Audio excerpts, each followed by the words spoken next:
BBC Urdu کے programme سربین میں خوش آمدید۔ ہمارے لندن اسٹوڈیو سے میں ہوں شفیع نقی جامعی۔ شدت پسندی کی مالی اعانت کرنے والے ممالک کی واچ لسٹ پر پاکستان کا نام ڈالنے کے لیے مغربی ممالک کے اقدامات، پاکستان کی جانب سے بعض تنظیموں کے خلاف کارروائی۔ حافظ آباد اسپائنل فلوئڈ کیس میں ایک نیا موڑ، پاکستان کی پولیس کے بقول خواتین کے جسم سے نکالا گیا مواد نہ ہڈیوں کا گودا ہے اور نہ ہی اسپائنل کارڈ فلوئڈ۔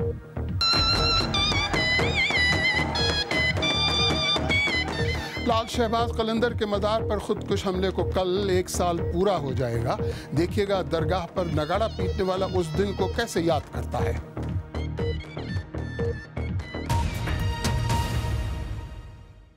امریکہ اور اس کے اتحادی پاکستان کو ایک بار پھر ان ممالک کی واچ لسٹ میں شامل کرانے کے اقدامات کر رہے ہیں جن پر شدت پسندی کی مالی اعانت کا الزام ہے۔ خبر رساں ادارے رائٹرز کے مطابق آئندہ ہفتے پیرس میں شروع ہونے والے فائنینشل ایکشن ٹاسک فورس یا FATF کے اجلاس میں امریکہ اور اس کے اتحادی پاکستان کو اس فہرست میں شامل کرانے کے لیے قرارداد پیش کریں گے۔ اس دوران پاکستان میں شدت پسند قرار دی جانے والی تنظیم جماعت الدعوہ اور فلاح انسانیت فاؤنڈیشن کے خلاف کارروائی بھی شروع ہوئی ہے۔ جاوید سمرو کی رپورٹ۔ پاکستان پر مسلسل دباؤ کی وجہ یہ اور ان جیسے افغانستان میں ہونے والے دیگر حملے ہیں۔ امریکہ افغانستان سے اپنی فوجیں نکالنا چاہتا ہے، لیکن وہ افغانستان سے نکلنے سے پہلے یہ تاثر نہیں دینا چاہتا کہ طالبان سے شکست کھا کر یا تنگ آ کر نکلا ہے، اور اس مقصد کے لیے وہ چاہتا ہے کہ پاکستان طالبان کے خلاف اور خاص طور پر حقانی نیٹ ورک کے خلاف زیادہ مؤثر کارروائی کرے تاکہ طالبان کو مذاکرات کی میز پر لایا جا سکے۔ امریکہ، اس کے متعدد اتحادی، افغانستان اور بھارت کا کہنا ہے کہ پاکستان بعض شدت پسند گروہوں کے خلاف کارروائی کرتا ہے جبکہ دیگر کو محفوظ پناہ گاہیں فراہم کرتا ہے۔ پاکستان دوغلے پن سے کام لیتا رہا ہے۔ وہ ہمارے ساتھ کام بھی کرتے ہیں اور افغانستان میں ہمارے فوجیوں کو نشانہ بنانے والے دہشت گردوں کو پناہ بھی دیتے ہیں۔ یہ قابل قبول نہیں ہے۔ لیکن پاکستان متعدد بار کہہ چکا ہے کہ وہ اپنے وسائل کے مطابق تمام شدت پسند گروہوں کے خلاف کارروائی کر رہا ہے۔ ہم حقانی نیٹ ورک اور طالبان کی مدد اور انہیں اپنی سرزمین استعمال کرنے کے الزام کو رد کرتے ہیں۔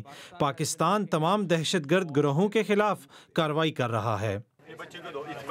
بڑھتے ہوئے عالمی دباؤ پر پاکستان نے ممبئی حملوں کے الزامات کا سامنا کرنے والے سابق لشکر طیبہ اور حالیہ جماعت الدعوہ کے سربراہ حافظ سعید احمد اور ان سے منسلک ایک خیراتی ادارے فلاح انسانیت فاؤنڈیشن کے خلاف کارروائی شروع کی ہے۔ امریکہ بھی انڈیا کا ہم نوا بن گیا اور اس نے بھی ہم پر پابندیاں لگانا شروع کر دیں اور پاکستان کی حکومت پر دباؤ ڈالنا شروع کر دیا، تو پھر پاکستان کے ایک کمزور ملک ہے، سیدھی بات ہے کہ ان کے مالی مسائل ہیں، تو وہ اپنی مجبوریوں کی وجہ سے پاکستان جو ہے وہ اس وقت پابندیاں لگا رہا ہے ہم پر۔ پاکستان اس سے قبل بھی 2012 سے لے کر 2015 تک اس واچ لسٹ میں شامل تھا، لیکن پاکستان کی جانب سے کیے گئے بعض اقدامات کے بعد اسے فہرست سے نکال دیا گیا تھا۔ پاکستان کے معاشی ماہرین کا کہنا ہے کہ ملک کو شدت پسندوں کی مالی اعانت کرنے والے ممالک کی واچ لسٹ میں اگر شامل کیا گیا تو اس کے لیے کئی معاشی مسائل پیدا ہو سکتے ہیں۔ Javed Soomro, BBC news, London. حکومت پاکستان نے کل عدم قرار دی جانے والی جماعتوں فلاح انسانیت اور جماعت الدعوہ کے زیر انتظام چلنے والی فلاحی تنظیموں اور ان کے اثاثوں اور مدرسوں کا کنٹرول سنبھالنا شروع کر دیا ہے۔ ہمارے نامہ نگار شہزاد ملک نے راولپنڈی میں جماعت الدعوہ کے ایک مدرسے کا دورہ کیا اور حالات دیکھے۔ میں اس وقت راولپنڈی کے علاقے میں سریال روڈ پر کھڑا ہوں، جہاں حکومت کی طرف سے حال ہی میں کل عدم قرار دی جانے والی جماعت الدعوہ کے زیر انتظام چلنے والے دینی مدرسے کا کنٹرول محکمہ اوقاف نے سنبھال لیا ہے، اور اس مدرسے کا ریکارڈ راولپنڈی کی ضلعی انتظامیہ کے اہلکار اپنے ساتھ لے گئے ہیں۔ اسی جماعت کی ایک اور شاخ فلاح انسانیت جسے کل عدم قرار دیا گیا ہے، اس کے زیر انتظام ملک بھر میں 130 ڈسپنسریاں ہیں جن کا کنٹرول متعلقہ صوبائی حکومتیں سنبھال رہی ہیں، جبکہ اسی جماعت کے زیر انتظام ملک بھر میں 300 سے زائد ایمبولینسز ہیں جنہیں کام کرنے سے روک دیا گیا ہے۔ حکومت کے اس اقدام کے بارے میں جب فلاح انسانیت کے ایک ذمہ دار احمد سعید سے بات ہوئی تو انہوں نے حکومت کے اس اقدام کو ذاتی پسند اور ناپسند کا نتیجہ قرار دیا۔ پوری دنیا کے اندر کون کیا کر رہا ہے یہ سارے حکومتیں بھی جانتی ہیں، ان کے ادارے بھی جانتے ہیں اور میڈیا والے بھی بڑے باخبر ہیں، لیکن اگر ایسا انہوں نے کیا ہے اور اس میں بظاہر کوئی معاملہ ہماری کوئی ایسی ایکٹیویٹی سامنے نہیں ہے تو اس کا مطلب یہی ہے کہ یہ کوئی انہوں نے پاکستان کی عوام یا پاکستان کے ملک کے مفاد میں نہیں کیا بلکہ اپنی ذاتیات کی وجہ سے یہ حرکتیں کر رہے ہیں۔ وزیر مملکت برائے خزانہ رانا افضل نے اس بات کی تصدیق کی کہ ان دونوں تنظیموں کو کالعدم قرار دیا گیا ہے اور حکومت شدت پسند تنظیموں کی مالی معاونت روکنے کے لیے متعدد اقدامات کر رہی ہے۔ شہزاد ملک، BBC نیوز، راولپنڈی۔ اور اسی موضوع پر مزید بات کرنے کے لیے اسلام آباد سے ہمارے ساتھ موجود ہیں حکومت پنجاب کے ترجمان ملک محمد احمد خان۔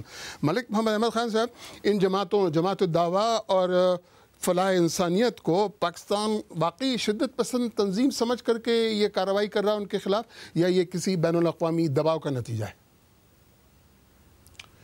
شکریہ جامی صاحب۔ دیکھیں، یہ جو اقوام متحدہ کی سیکیورٹی کونسل کی ریزولوشن تھی اور اس میں جماعت الدعویٰ کے ساتھ انسلری جو ان کے ساتھ منسلک ادارے ہیں ان کے اوپر بین امپوز کرنا، اور پھر یہ اس کی جو نوٹیفائی کیا فیڈرل گورنمنٹ نے اور جو آرڈیننس جاری کیا گیا اینٹی ٹیررزم ایکٹ 1997 کے اندر امینڈمنٹ کرنے کے بعد، تو اس کے بعد یہ جتنے مدرسے تھے، جتنی مساجد تھیں، فیسیلیٹیشن سینٹرز تھے اور جتنی ان کی ڈسپینسریز تھیں، یا جس طرح آپ کے ابھی رپورٹر بتا رہے تھے کہ ایمبولینسز ہیں، ان سب کو گورنمنٹ نے اپنے کنٹرول میں لینا شروع کیا ہے۔ جو بدتریج ہم جو احکامات فیڈرل گورنمنٹ کے ہیں جو نوٹیفائی انہوں نے کیا ہے اس کے اوپر پورا عمل کریں گے۔ جی ٹھیک ہے، یہ دیکھیں کارروائیاں تو پہلے بھی ہوتی رہی ہیں نا سر۔ حافظ سعید صاحب کو گرفتار کیا جاتا ہے، عدالت چھوڑ دیتی ہے، سوال یہ پیدا ہوتا ہے کہ آپ لوگ ٹھوس بنیاد پر مقدمہ تیار کر نہیں پاتے یا کارروائی نہیں کر پاتے؟ یہ دیکھیں، شخصی آزادی کا تعلق کچھ ہمارے جو بیسک پرنسپلز ہیں اور جو فنڈامنٹلز ہیں وہ اس میں تو کورٹس کا ایک اپنا پوائنٹ آف ویو ہے۔ اب یونائٹڈ نیشن سیکیورٹی کونسلز کا وہ اطلاق ہماری ارینجمنٹس ایسی نہیں تھیں جن کی بنیاد پر کورٹ نے ہمیشہ سے یہ ریلیف دیا۔ حافظ سعید صاحب کو جب بھی مینٹیننس آف پبلک آرڈر میں گرفتار کیا گیا، اس کے علاوہ کوئی اور وجہ نہیں بنتی۔ اچھا، اگر یہ ان کی جو ابھی یہ جو آرگنائزیشنز جن کی ابھی کنٹرول حکومت ان کا انتظام و انصرام سنبھال رہی ہے، تو اس میں بھی یہ ابھی جو آپ کے سامنے اس کی تو سر سوال یہ پیدا ہوتا ہے کہ آپ کے پاس کیا کوئی ثبوت نہیں ہے؟ نہیں، دیکھیں، یہ ثبوت جو ہیں وہ تو آج تک ہندوستان بھی نہیں دے سکا کہ وہ اگر ثبوت ہندوستان کے پاس ہوتے تو وہ بڑے ٹینجبل ہوتے، نظر آتے۔ ابھی تک ایک ایکوزیشن کی بات تھی، وہ رہی، لیکن کیونکہ ایک یونائٹڈ نیشنز کی جو سیکیورٹی کونسلز کی ریزولوشن ہے اور اس کی پابندی کرنا بہر صورت تمام ان ممالک پہ جو کہ سگنیٹریز ہیں اور ان کے اوپر اس کا اطلاق ہوتا ہے، تو پھر اس حساب سے جو بھی فیڈرل گورنمنٹ نے نوٹیفیکیشن کیا اس پر عمل درآمد ہوگا۔ جی سر، اس پہ ذرا سا غور کریں، امریکہ آپ کا اتحادی تھا، ہے، لیکن وہ بھی آپ کی بات پہ یقین نہیں کر رہا۔ افغانستان اور یورپ بھی سمجھتے ہیں کہ آپ بعض کے خلاف کارروائی کرتے ہیں، بعض کے خلاف نہیں کرتے، تو دنیا کو آپ کیسے یقین دلائیں گے کہ آپ جو کارروائی کر رہے ہیں واقعی آپ اس میں سنجیدہ ہیں؟ جامی صاحب، خطے میں ان کے اپنے مفادات ہیں، وہ اپنے مفادات کی خاطر میری کسی بات کو اگر نہیں مانتے تو قطعاً وہ اس چیز کا تذکرہ نہیں ہے کہ میں نے جو کیا وہ کم ہے۔ اس دہشت کی آگ میں تو سب سے زیادہ میں خود لپٹا ہوں اور میں تمام وہ اقدامات اٹھاؤں گا جو عوام پاکستان کو اور اس دہشت گردی کے ناسور سے دور کرنے کے لیے کیے جا سکتے ہیں۔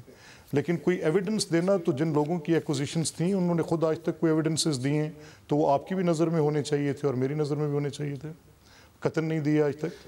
شکریہ ملک محمد احمد خان صاحب، بہت بہت شکریہ۔ آئیے دیکھتے ہیں کہ ہماری ویب سائٹ bbc-urdu.com پر قارئین کن خبروں میں دلچسپی لے رہے ہیں۔ سب مذاقاً کہا کرتے تھے کہ کروز ایک دن اسکول میں فائرنگ کرے گا۔ حافظ آباد، غریب لوگوں کے ساتھ امداد کے نام پر دھوکہ اور ظلم کیا گیا۔ روس نہیں، اب چین امریکہ کا عسکری حریف۔ ان خبروں میں قارئین بہت دلچسپی لے رہے ہیں۔ BBC اردو کے پروگرام سیربین میں آگے چل کر دیکھیے گا، حافظ آباد اسپائنل فلوئڈ کیس میں اب کون سا نیا انکشاف سامنے آیا ہے۔ ملیے گا قلندر لال شہباز کے مزار پر نگاڑا بجانے والے سے جو 1 سال پہلے بھی حملے کے وقت نگاڑا بجانے میں مصروف تھا۔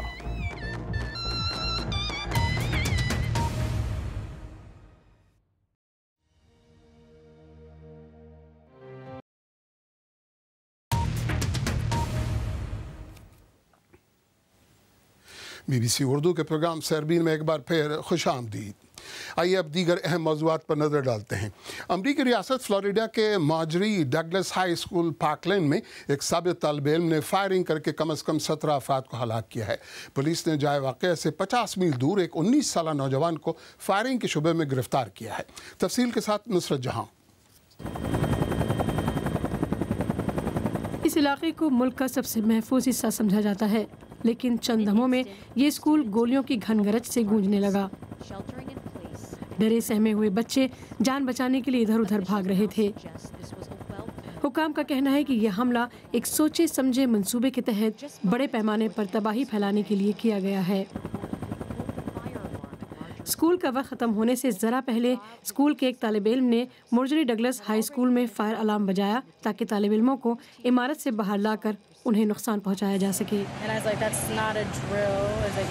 میں نے کہا یہ ڈرل نہیں ہے، ہم ڈرل ایسا نہیں کرتے۔ جب ہم عمارت سے نکل کر باہر ایک جگہ اکٹھے ہوئے تو میں نے سوچا یہ ڈرل سے کچھ زیادہ ہی ہے۔ حیران و پریشان طالب علموں اور اساتذہ نے الارم بجنے کے بعد عمارت سے نکلنا شروع کر دیا۔ AR رائفل سے مسلح شخص نے پہلے اسکول کی عمارت کے باہر فائرنگ شروع کی اور پھر عمارت کے اندر گھس آیا۔ جب ایمرجنسی ورکرز زخمیوں کی مدد کے لیے پہنچے تو اس وقت بھی پولیس خبردار کر رہی تھی کہ مسلح شخص اب بھی وہاں موجود ہے۔ پولیس کے خصوصی دستوں نے پریشان طلبہ کو عمارت سے نکالا۔ باہر پریشان والدین اپنے بچوں کی خیریت معلوم کرنے کے منتظر تھے۔ پولیس نے اسکول کے سابق طالب علم نکولس کروز کو اس حملے کے الزام میں گرفتار کر لیا ہے۔ پاکستان کے شہر حافظ آباد میں دھوکہ دہی سے خواتین کی ریڑھ کی ہڈی سے مواد حاصل کرنے کے معاملے میں اہم پیش رفت ہوئی ہے۔ پولیس کے بقول فورنزک رپورٹ کے مطابق ملزم کے قبضے سے ملنے والا مواد نہ تو ہڈیوں کا گودا ہے اور نہ ہی اسپائنل کارڈ فلوئڈ۔ تفصیل کے ساتھ ہمارے نامہ نگار عمر دراز۔ نشانہ خواتین اور نوجوان لڑکیوں کو بنایا گیا، انہیں بوگس سرکاری جہیز فنڈ کا جھانسا دیا گیا۔ پولیس کے مطابق 24 سالہ ملزم ندیم خواتین کی ریڑھ کی ہڈی کے آس پاس انجیکشن لگا کر مواد حاصل کرتا تھا۔ اس عمل میں عام سرنجیں استعمال کی گئیں اور بظاہر وہ طبی مہارت نہیں رکھتا تھا۔ چند خواتین کہتی ہیں اس عمل کے بعد ان کی صحت متاثر ہوئی۔ پہلے میں انجیکشن لگاتا تھا، ہمارا ماس سن کر دیتا تھا، جو آپریشن کے وقت لگایا جاتا ہے عورتوں کو، وہ ہمیں وہ لگاتا تھا کمر میں، تو بعد میں اس کے بعد وہ جو نکالتا تھا ہمیں وہ نظر نہیں تھا۔ شادی شدہ عورتوں کو کہتے تھے ماہانہ 3000 روپے ملیں گے آپ کو، آپ کا کارڈ بن جائے گا جیسے بے نظیر کا کارڈ ہے، اور کنواری لڑکیوں کو نا جہیز ملے گا۔ یہ مواد کیا تھا اور ملزم اسے کیوں حاصل کرتا تھا؟ پولیس نے مواد کو تجزیے کے لیے لیبارٹری بھجوایا۔ بدھ کے روز اس کی رپورٹ آنے پر پولیس نے بتایا کہ وہ مواد محض خون اور کچھ ریشے تھے۔ ابتدائی تفتیش میں ملزم نے پولیس کو بتایا تھا کہ اسے 15 نمونوں کے عوض ایک شخص سے 40,000 روپے کی پیشکش کی گئی تھی، تاہم مزید تفتیش میں اس کے بیانات جھوٹ ثابت ہوئے۔ مزید اس سے انویسٹیگیشن کی تو اس نے اپنا سٹانس چینج کیا اور کہا جی کہ ایک DHQ ہاسپٹل کا ایک سویپر ہے ساجد مسیح، اس نے مجھے کہا تھا کہ آپ اسپیسیمن اکٹھے کریں اور اگر آپ 15 اکٹھے کریں گے تو میں آپ کو 40,000 روپیز دوں گا، لیکن ابھی تک مجھ سے 12 ہوئے ہیں۔ ہم نے ساجد مسیح کو اریسٹ کیا، اس کو شامل تفتیش کیا، اس نے بھی آگے سے اس سٹوری کو نگیٹ کیا کہ جی میں تو اس کو نہیں جانتا، نہ میں نے اس کو کہا۔ اب اس کا مطلب یہ ہے کہ اگر وہ 12 یا 15 والی جو سٹوری سنا رہا تھا تو وہ اگر وہ اس میں ہوتی تو اب تک تو 15 سے اوپر جا چکا ہے۔ تاہم اس حوالے سے کئی سوالات جواب طلب ہیں۔ ملزم خواتین کو جھانسا کیوں دیتا تھا؟ اس مواد کا وہ کیا کرتا تھا؟ اگر وہ قیمتی نہیں تھا تو اس کے حصول کے لیے اتنا لمبا جھنجٹ کس لیے کیا جاتا رہا؟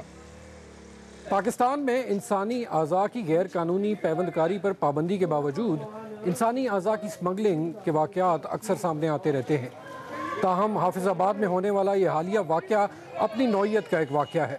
ایسے واقعات میں عام طور پر قوانین میں بے قاعدگیوں اور لوگوں کے ابتر مالی حالات سے فائدہ اٹھایا جاتا ہے۔ عمر دراز، BBC نیوز، حافظ آباد۔